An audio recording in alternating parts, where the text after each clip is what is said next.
बिस्मिल्लाहिर्रहमानिर्रहीम ګرانو ملګرو تاسو ته په لرن انګلیش ان پښتو چینل کې په هراله او ستړي مشو یم ملګرو په دې نننی کلاس کې مستاسو د لپاره ډېری اهمي جملې راوړي دي زه په هر کلاس کې کوشش کوم چې تاسو د لپاره هغه جملې راوړم کومې چې انګلیسي ډېره مضبوطیږي نو کلاس تر پای وګورئ ان شاء الله دا ټول جملې به تاسو په اسانه طریقې سره زده کړئ Please wipe up this table مهرباني وکړه دا میز صفا کړه کو موږ یو کس ته وایي چې مهرباني وکړه دا میز صفا کړه نو په انګلیش کې به ورته وایي Please wipe up this table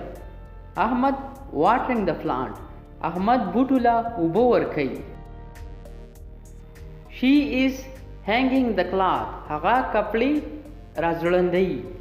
راځړندولو ته وایي hanging She is washing dish هغه لوښي وینځي لوښي وینځلو ته په انګلیش کې وایي washing dishes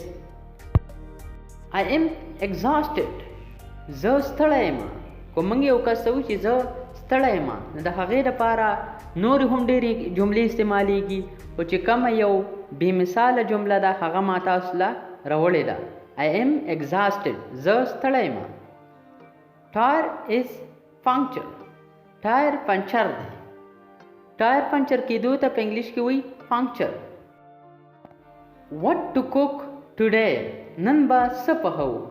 که موږ یو کس ته وایي چې نن به کومه ترکاري پخوو نو په انګلیش کې به ورته وایي What to cook today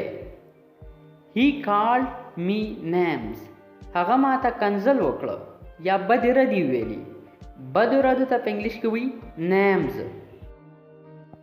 This shoe is very tight دا بوټ ډیر تنګ دی یعنی کوم بوټ چې ډیر تنګ وي خپه کې صحیح نشي ورتلی نو په انګلیش کې به وایي This shoe is very tight He is an ordinary servant هغه یو معمولی نوکر دی که موږ یو کس یادو چې هغه یو معمولی یعنی یو وړوکی شانته نوکر دی نو په انګلیش کې به وایي He is an ordinary servant Get off my back زما شاته مه راځه که موږ یو کس ته وایي چې هلکه